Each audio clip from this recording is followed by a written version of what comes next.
Among the most memorable images of my sabbatical this last year was for the first time reaching the town of Meron for Lag BaOmer. Meron exists on the hills opposite Tzfat. You can see the two cities from each other. Tzfat, the city of the mystics of the 15th, 16th, 17th centuries, and Meron, the place where legend has it that Shimon Bar Yochai, a rabbi of Israel of the 1st, 2nd century, was buried. On Lag BaOmer, the 33rd day between Pesach and Shavuot, there is a massive gathering. Hundreds of thousands gather to celebrate Halula de Rabbi Shimon Bar Yochai, the great wedding-like celebration of Shimon Bar Yochai.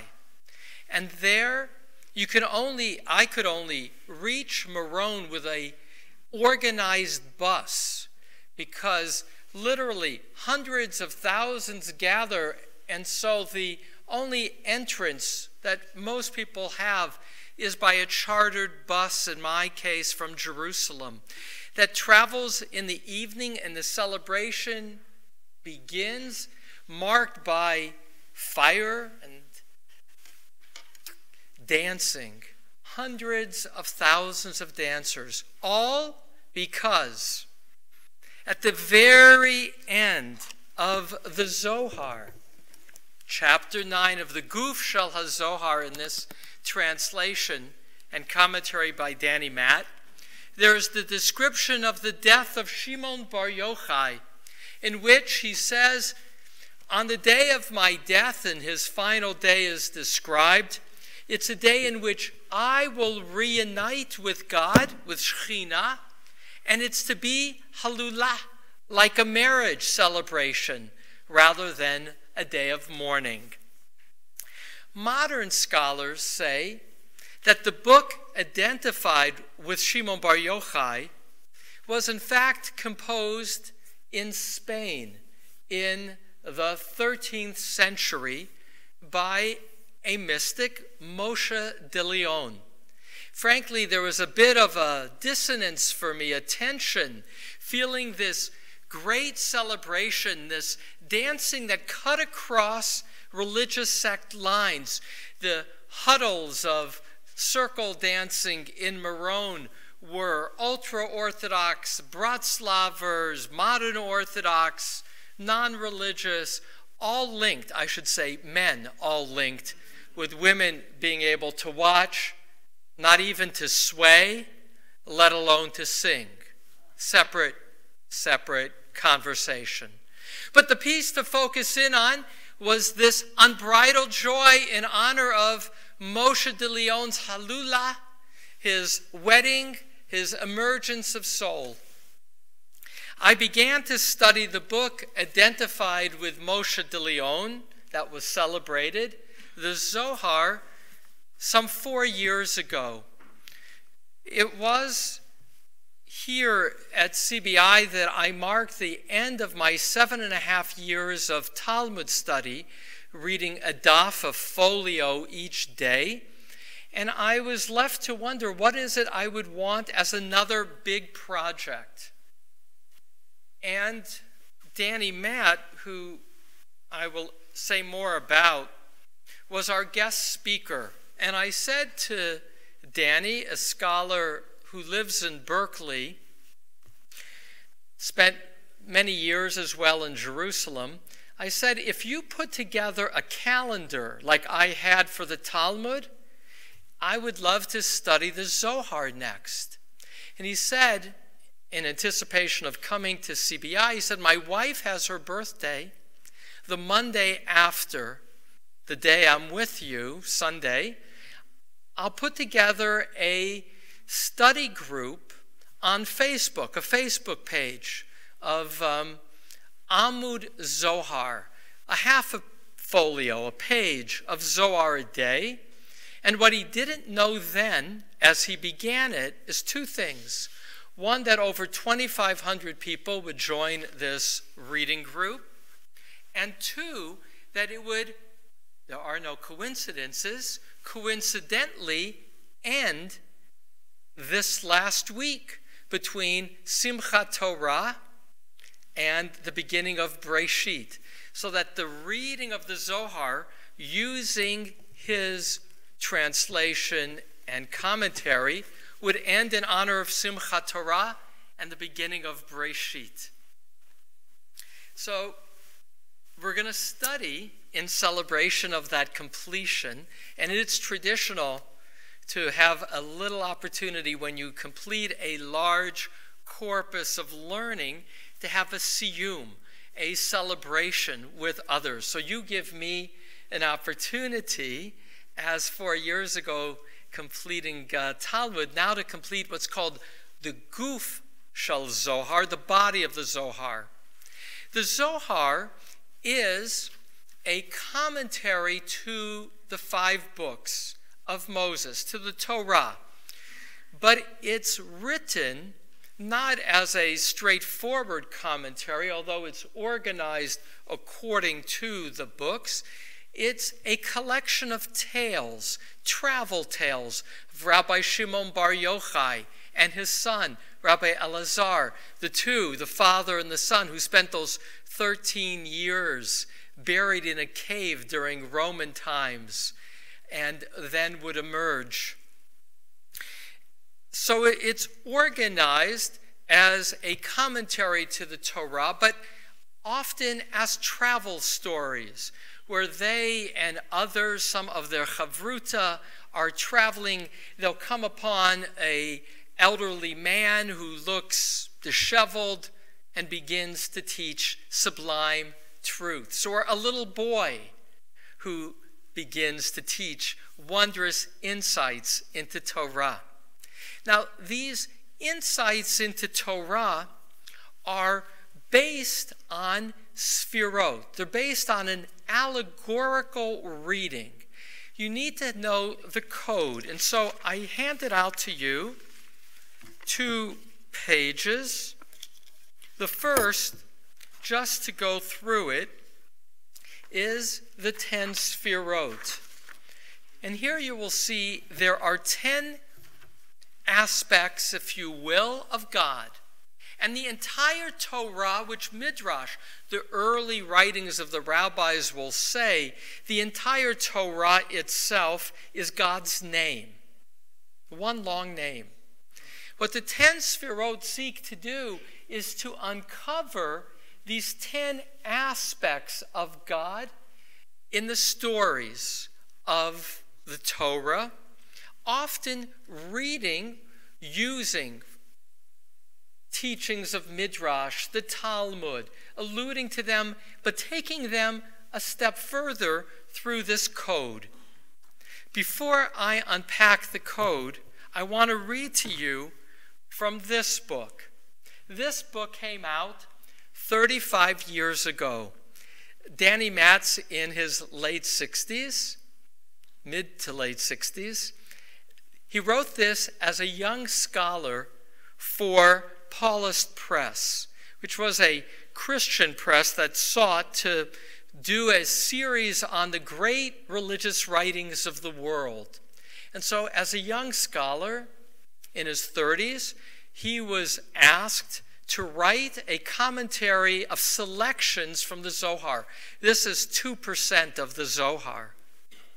But I want to read the very opening of the Zohar and his writing. This is Bereshit from this morning. In a moment, I'll return to the 10 sfirot. But I want to read this to you before I address sfirot, because what the Zohar is a poetic expression. And Danny Matt has many talents as a professor, and one of them is this extraordinary poetic use of language, translating the Zohar written in Aramaic in a poetic English. And here is how this morning's Torah reading begins through the writing that's not in front of you. I'll get to that in a moment. This is in the beginning. When the king conceived ordaining, he engraved engravings in the luster on high. A blinding spark flashed within the concealed of the concealed. From the mystery of the infinite, a cluster of vapor in formlessness, set in a ring, not white, not black, not red, not green, no color at all. When a band spanned, it yielded radiant colors, Zohar. Deep within the spark gushed a flow, imbuing colors below, concealed within the concealed of the mystery of the infinite. The flow broke through and did not break through its aura. It was not known at all until, under the impact of breaking through, one high and hidden point shone. Beyond that point, nothing is known. So it is called Reshit, beginning, the first command of all. The enlightened will shine like the Zohar of the sky. Zohar meaning the illumination of the sky. And those who make the masses righteous will shine like the stars forever and ever. This last verse, that of Daniel, chapter 12, verse 3. Zohar, concealed of the concealed, struck its aura. The aura touched and did not touch the point. Then this beginning emanated and made itself a palace for its glory and its praise. There it sowed the seed of the holiness to give birth for the benefit of the universe.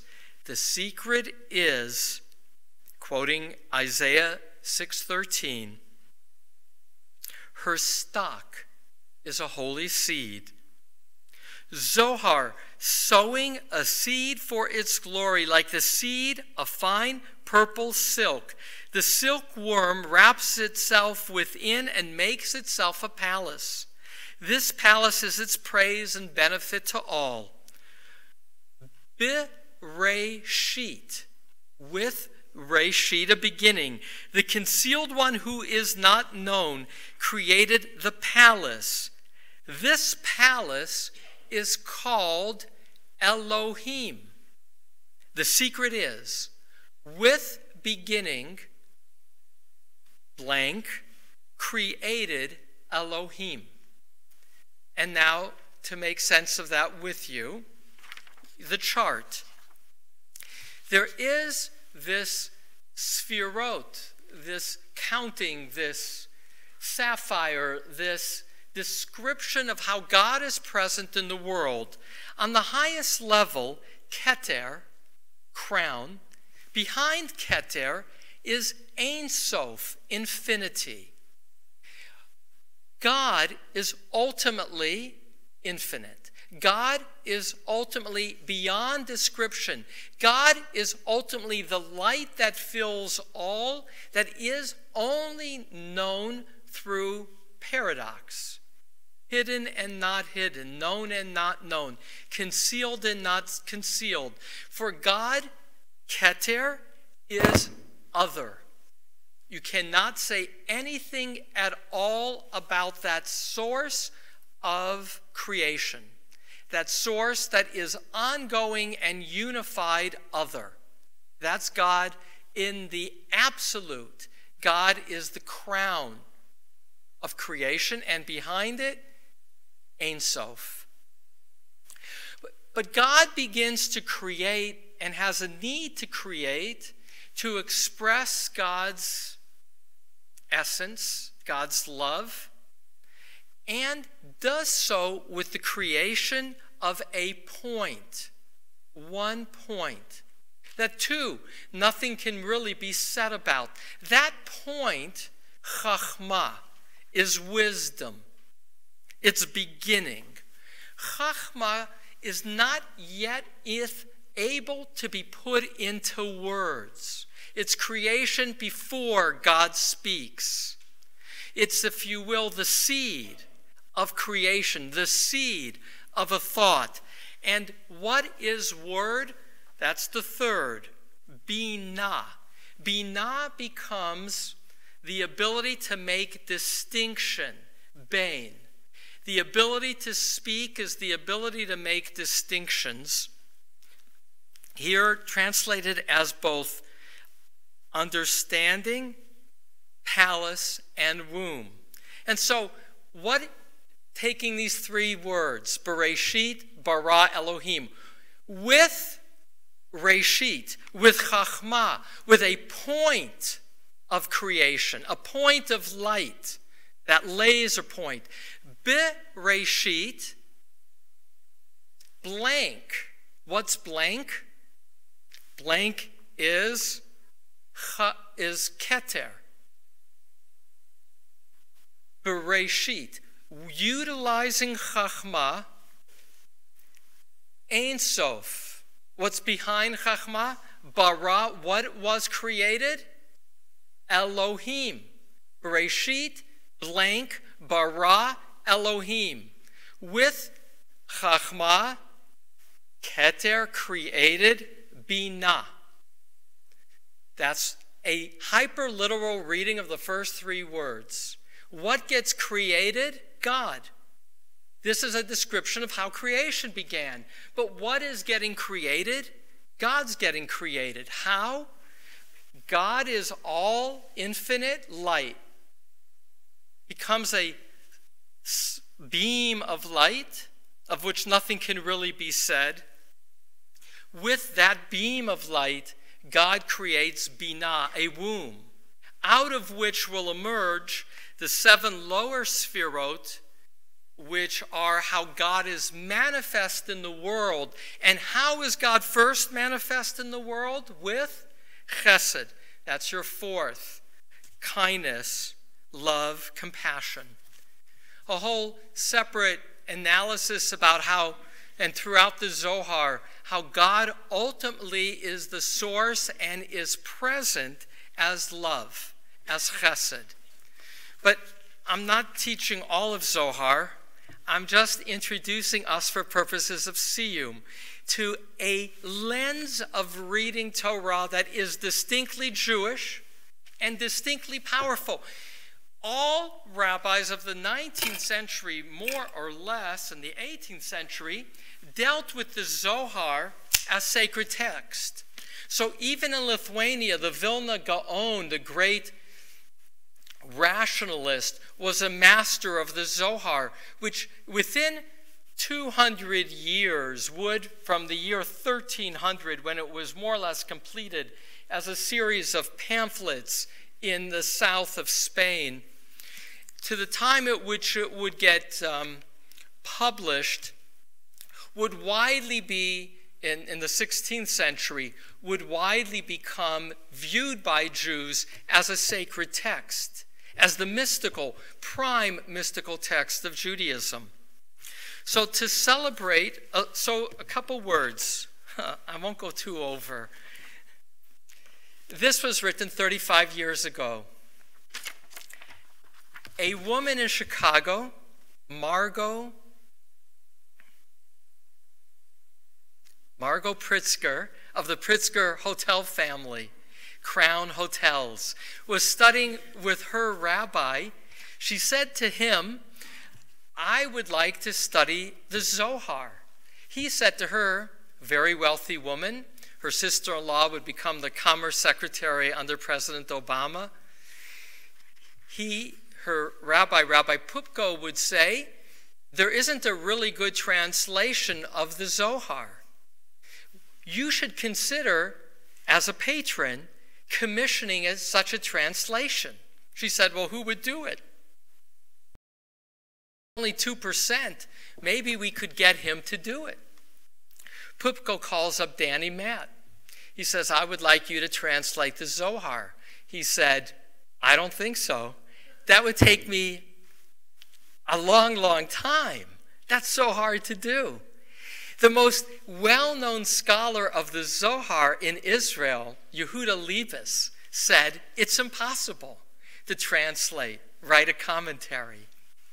Well, he agreed to try. And it took him 18 years, full time, 6 days a week. 6 days a week doing 3 things. He had a full-time consultant who gathered manuscripts from around the world, looking for deviations in the written manuscripts to put together what he believed was a better text, which is this was printed by Stanford University, which is the Aramaic text is on the Stanford website.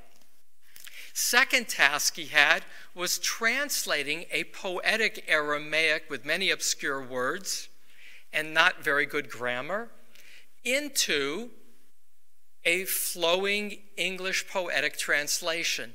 And third, as a serious scholar, researching where do those ideas come from in the Zohar and how can we understand them.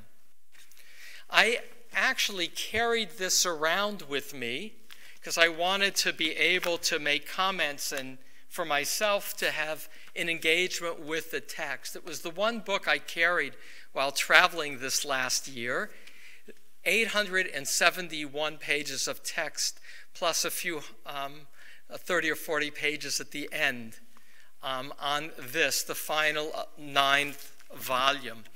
So I called Professor Matt, my friend Danny, this week to celebrate. I had to talk to somebody to say, I finished reading your achievement. And we talked about the Zohar.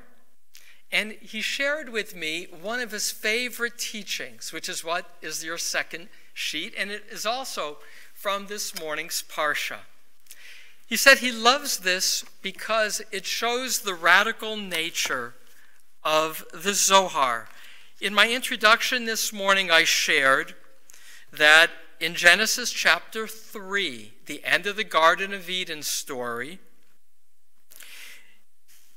God prepares to boot Adam and Eve out. But there's a redundancy. In chapter 3, verse 23, it says, Vayishalchehu Adonai Elohim megan Edom. And Adonai, God, cast them away from the Garden of Eden. And then the next verse begins, which is the sheet here. Vaygaresh et ha'adam. And he cast out the Adam. And so here is what the Zohar does with these 3 words, Vaygaresh et ha'adam, and he cast out Adam. Rabbi Elazar, who again is Shimon Bar Yochai's son and one of his key companions, said, we do not know who divorced whom. And gerushin is in Hebrew the word for divorce as well as casting out. What? Normally the Midrash is who does the kicking out? God. He's in charge. Or she's in charge. And I say she purposefully as well. Of the garden who casts Adam and Eve out. But here the Zohar says, we do not know who divorced whom. If the Blessed Holy One divorced Adam or not. What's or not? What's the other possibility? The other possibility is that Adam divorces God, but it holds back. That even sounds too, if you will, heretical. To say we don't know if God divorced Adam or Adam divorced God. And so in this poetic writing, he holds back, the author. We don't know who divorced whom, if the Blessed Holy One divorced Adam or not. But the word is transposed. Vaygaresh et. What is et? It can also be at. And he divorced her, you, in the feminine. Or also, aleph to tet, et, throughout the Zohar represents, back to our sphirot, the 10th of this sphirot, Shechina, the feminine dimension of God. How? I'll come back to in a moment. Who drove out et? Who drove out Et? God or Adam? Hu garesh Et? Reading it hyper literally. Usually Et points toward an object, right? But it can be, if you will, the object itself. Adam actually drove out Et. Adam is the one who drove out Shekhinah, who drove out God, the feminine aspect of God, from the Garden of Eden. Consequently, it is written, Adonai Elohim expelled him from the Garden of Eden, verse 23. Why? So he's transposing it, he's reversing it. It's actually verse 24 that describes why in verse 23 he's sent away. Adam is sent away as a punishment for driving Shekhinah, driving God out of the garden, because Adam drove out Et, as we have explained. So I'm going to say two more words. When Adam, in the Zohar, eats from the tree of the knowledge of good and evil, that's a sin. But it's more than just a sin. For the Zohar, the two trees in the Garden of Eden, the tree of life and the tree of forbidden knowledge of the good and evil, represent the ultimate love story of the 10 Sfirot. What's the true love story? Shekhinah is feminine, and Tiferet. And Tiferet is the male, who are in union and, if you will, are united in a way that there is no sense of self-awareness. It's like the ultimate oneness in the Garden of Eden. For the Zohar, when Adam and Eve put all their attention on the knowledge of truth, of the tree of the knowledge, and they taste its fruit, what do? Two things. They become aware of their own distinctiveness. It's the child who becomes aware that you're not mom and you're not the breast. You are your separate person. That is a breaking away, a breaking of the union. These two trees in the garden, the tree of life, Tiferet, and the tree of knowledge, were to be in harmony, not where only one was separated, given its attention. When Adam and Eve, according to the Zohar, put their attention on the one tree and taste its fruit, they, in that moment, both become self-aware, but they also, in that moment, separate Tiferet from Shekhinah. And in doing so, they thrust Shekhinah out of the garden. And in doing so, there is no more union as originally ordained. Now, this might sound kind of weird and hard to get your minds around. It exists on many levels. It exists on the level of taking a story of the Torah that seems pretty straightforward, but reading it symbolically about how God is composed ultimately to be in unity. And more, the third level, that we ourselves are a microcosm of these 10 Sfirot. And when we become broken off from our sense of oneness, then the world is now broken. And therefore, Shekhinah in the Zohar is cast out of the garden because Adam and Eve have split God. That is the power of Adam and Eve, because God is dynamic and in relationship to Adam. And so, to pull this together, Elu ve'elu divrei Elohim chayim. This and that are the words of the living God. Jews do not read the Torah literally, but we might read it hyper-literally. Bereshit bara Elohim. With Reshit, with Chachma, the unnamed one created Chachma, Elohim. That's another name of Chachma, of Bina. Hyper literally, Vaygaresh et ha'adam. And he banished et, the feminine presence. Who did it? Ha'adam, the Adam, the man. The lens that we bring to life determines how we see life. The lens that we bring to any situation is so second nature to us, it's like our eye itself. We are unaware of how we see because we think everybody sees like us. The Zohar is a powerful reading of Torah because ultimately it's an attempt to understand the weave of creation and ultimately how we ourselves are broken and in search of union, and how what created creation was the urge for love, chesed, and yet the bringing together of what emerges from creation, that of Tiferet splendor and Shekhinah presence, is an ongoing challenge. Ribono Shel Olam, Master of the universe, ultimately you are concealed